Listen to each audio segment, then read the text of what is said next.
Pero maganda din tingnan ba? Sa training na may bayad din yun siya mga katsika, kaya nainis ako ba sa katangahan ko ba.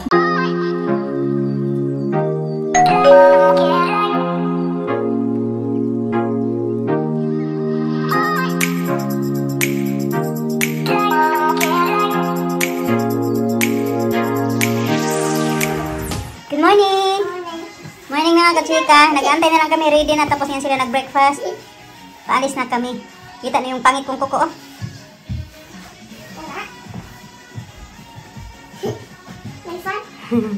Sige na, haba yun ah.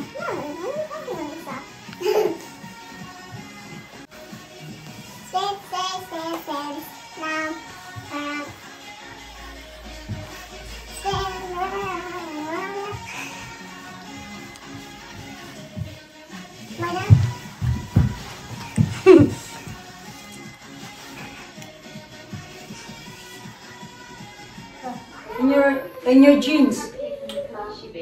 So easy to take. Ito pala. Susuot pala ako ng sak. Baliktad pala ito mga kachika. Hindi ko alam kung ano sa yung partner. Alis na kami. 8:20 na pala. Okay, there na lang. I don't have pocket. That's why I want you to put in your bag.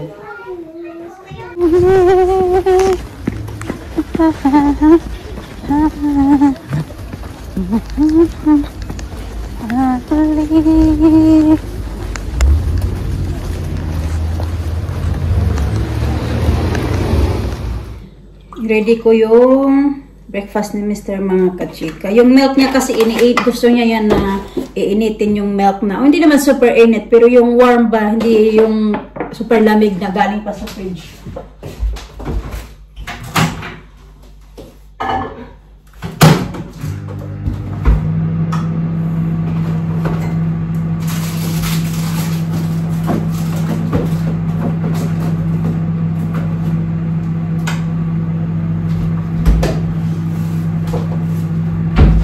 Yung mga bata, pag day off ko, nilook forward nila yan palagi mga kachika. Kasi gusto nila na ako yung maghahatid sa school ba. Yung parang, kasi ako talaga yung nakasanayan nila ba, na ako yung naghahatid. Ngayon lang yan si Mr. nakapaghatid-hatid na nandun na ako sa work na yan. Pero dati ako talaga, kahit pupunta ako sa work, hinahatid ko sila. Tapos din na, yung pinipick ako din nagpipick up. Umulan ba? Hindi man umulan pa. Bakit parang basa sa sa likod. So, ayan. Araw-araw yan. Hala, hindi nga ininom ni Alisa. Oh, vitamins niya. Nandito pa. Alisa talaga. Kinain lang yung gummy bear. Yung vitamin C at vitamin D niya. Kaya araw-araw yan. Is your day off? Your day off tomorrow, mama? Tatanong yan si Alina o si Alisa. Sabi ko, hindi. Pero day off ko today at bukas. Yung pag nag-araw-araw ba, nagtatanong yan sila. So, minsan kasi hindi ko day off. I got it here. Waiting. I just wait for you. Thank you. So, I don't wanna soak it for a while.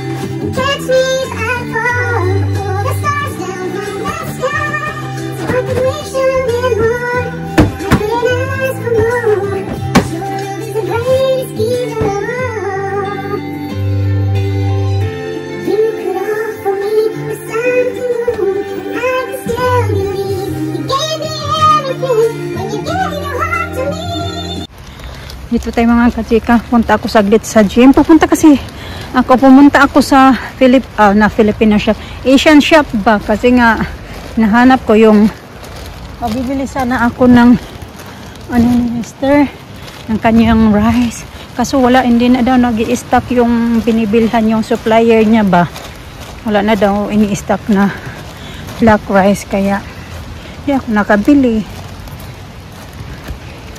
Sabi niya kasi last time na nagpunta ako daw, this week daw darating. So dumating na daw yung stocks niya.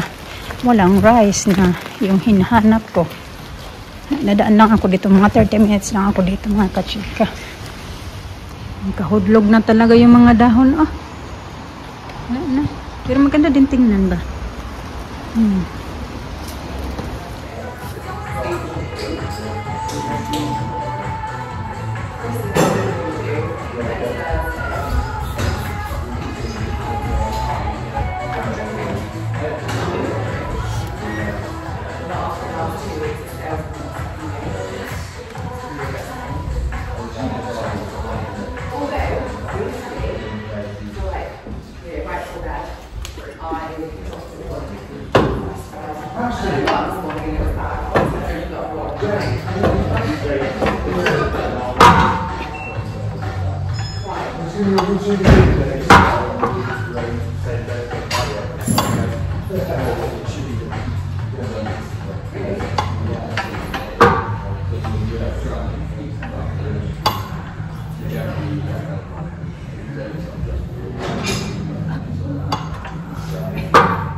Agoy, mabaha naman to dito eh.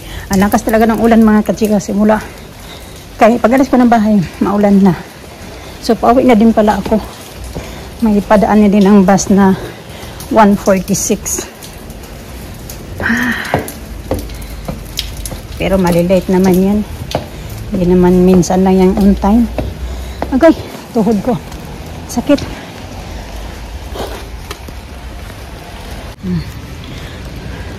Maulan, bukas maulan din. Ganito na talaga yung weather pag autumn.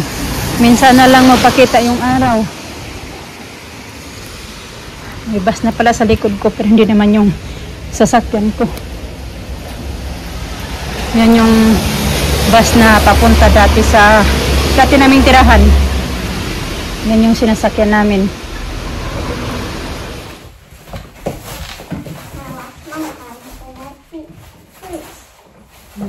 You can eat first. Okay, wash your hands.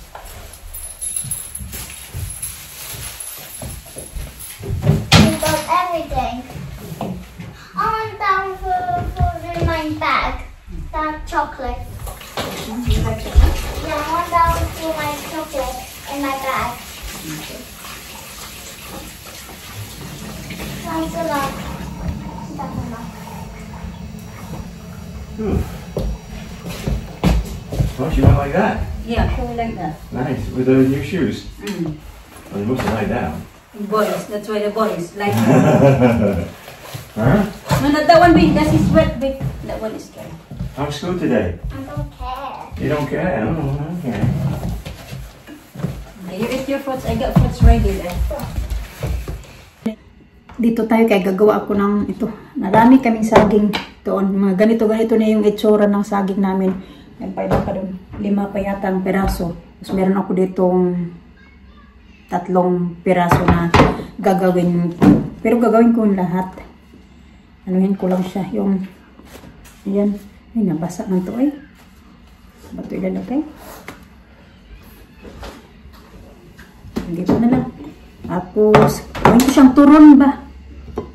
Eh, gusto naman to ng mga bata. Gusto din to ni Mister. Kaya hindi to masasayang pag gawin ko siyang turon. Then bukas, bala ko din na gawa ako ng ng banana bread. Baunin ko sa work. Can I get banana bread? No, I'm making turon be. Tomorrow we'll make banana bread, huh?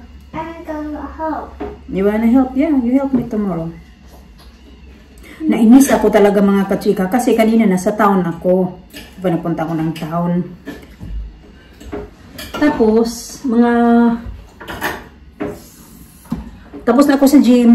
Pumunta na ako doon sa may Poundland kasi may binili ako doon sa Poundland. Ako. Tinignan ko yung phone ko kasi chinik ko kanon ng oras. 1:11 na ng hapon. Tapos, nagtingin-tingin din ako sa mga message. Halaka kasi may message na pala ako ng manager namin na nasaan na daw ako. Kasi nakalimutan ko na meron pala kaming ano today mga kachika. May training pala kami kaninang alauna. Ay, nakikita ko naman yan doon sa nakasulat doon ba sa my office. Kaso nakalimutan ko talaga na 14 na pala today. Kasi 14 yung ano namin, yung aming training nga. Okay pa naman sana pag may training lang kasi may bayad. Kaya last time nagpunta kami ako dun sa training na may bayad din yun siya mga kachika. Kaya nainis ako ba sa katangahan ko ba? Hindi ko alam kung bakit nakalimutan ko. Hindi ko siguro makalimutan kung alam ko kung na ano ba, updated ba ako kung anong pizza na ngayon. Akala ko hindi pa 14. Pero alam ko na meron kaming parating na ano, na tawag dyan, training. Nakalimutan ko na today pala yun. Ay, nainis ako sorry talaga. Nakalimutan ko na today pala yung training na yun. Tangahan ko ba? Yung ano pala, yung sabi ko sa inyo yung kachika, yung manager namin dyan ay Filipina. Tapos yun siya. Nakilala ko yan. Bago pa ako nagtrabaho dyan, kilala ko na yan siya mga kachika. Nagkakilala kami yan sa park. Yung park na malapit sa work. Kasi noong time na yun, isa pa lang yung anak ko. Tapos sa kanya, isa pa din. Kasi dalawa din yung anak niya ngayon. Isa pa lang anak ko noon. Tapos pero buntis na ako nung kay Alisa. Punta kami ng park. Tapos nagkataon na sila, saka yung asawa niya, saka yung anak nila, nagpunta din ng park. Tapos yun, usap-usap. Kasi si Mr. mahilig yan siya. Mahilig yan siya makipag-usap sa mga, pag may Filipino ba, ganun yan siya. Siya yung mag-una-una mag-approach. Pag may kikita yan siya mga Filipino kahit saan. Kaya niya Filipino, ganun. Kaya, ako kasi nailang ako kasi alam niyo na yung mga experience na ako na may mga Filipina or ano na iba na ba, lalo na pag matagal na dito. Ganun. Kaya nailang na lang din ako na ako yung mag-una mag-approach. Tapos yun nga, nag-usap-usap na sila, ganito, ganyan. Tapos yun, yung trabaho na yan dyan mga kachika, yung tinatrabahoan ko ngayon, nag-apply na ako dyan before, siguro mga 4 years ago, nasa 1-year-old pa lang something si Alisa noong time na yun, 4 years? Yeah, mga ganun, 4 years or more than 3 years. Hindi ako nagtuloy, although na ano naman ako, natanggap ako doon, talaga sana, kaso hindi kasi ako pwede na gusto kasi nila dyan na pag weekend, available ka din na mag-work. Kaya nung time na yun, hindi pa ako maliliit pa yung mga bata. Si Alina noon, para nag-start pa lang mag-aral. Tapos si Alisa hindi pa nag-aaral, pinapadede ko pa nung time na yun. Kaya hindi natuloy. Pero yun nga, nag-apply na ako dyan sa work na yan. Tapos ngayon, nagkataon na merong isa kaming, may mga kasama, mga nagtrabaho dyan na may umalis. Tapos yung isa naka-maternity leave. Kaya noong kinontak niya ako, ako. Ganon mga kachika. Pero yun nga, matagal na kami magkakilala niyan. Tagal na talaga. Siguro mga 6 years na yata. 7 years. 2019. Parang nagkakilala kami niyan, 2019 pa. Ganon. Nakapunta na kami sa... Yung may pinuntahan kami last na pinuntahan namin na may birthday. Yun, doon yun sa bahay nila. Yun yung anak niya na nag-birthday. Ganun. Alam niyo ba? Ganun talaga. Ganun lang ka, yung di natin in-expect ba na mga bagay-bagay.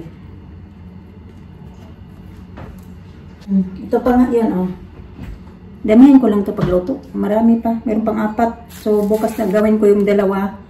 Hindi naman siya sira mga kachika. Yung may bunog lang. Pero okay pa siya. Matigas pa. Yung ganito lang talaga siya.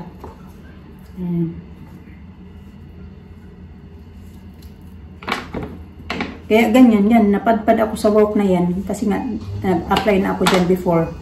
Ganun. Pinagtagpo talaga ba? Dyan talaga ako tinadhana. Marami ka dyan mga kachika. Siguro mga Pinay kami dyan. Kalimutan ko lang kung ilan talaga kasi yung isa naka-maternity leave. So I think nasa kami 8 or 9 na Pinay dyan. Yung Tagalinis, Pinay din. Then yung yung British lang dyan 3. Yung ano ba yun? Yung Tagaloto. And then yung isa na panggabi. Tapos yung meron din isa na pang-araw din siya minsan nag-work. Ganun. Pero part-time lang siya. Pero yun nga, matagal na sila dyan mga kachika. Matatagal na. Mostly yung mga natatrabaho dyan. Ako lang yung bago. Yung iba, mga 15 years na. 10, 15. And then 10, 8, 6. Ganun yung mga katagalan nila dyan. So ganun nga, may mga 8 or 9 kami na Pinay dyan. Tapos 3 British. At saka 2 Indian. Yun.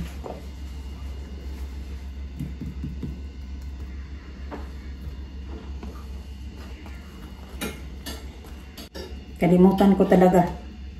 Wala na, tumatanda na talaga ako mga kachika. You okay lang, P? Huh? What? Are you okay? Why are you so quiet there? You're yakking away. Yakking away. Yakking away, you. Yeah daw. Nagtawa nila ako. Mamaya ko ba ito lutuin? Kasi parang i-ano namin to. I-dessert. Yeah. Ito na tama na ito lutuin ko mga kachika. Tugihin ko na lang yung iba. Pagbalot.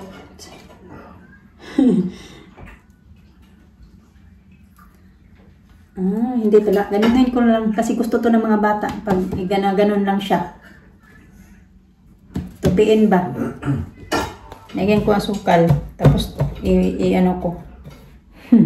Gusto nila to. Isiprito din.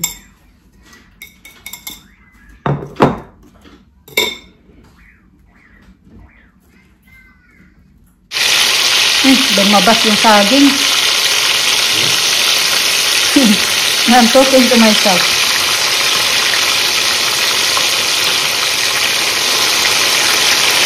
Ang bango. Mabango.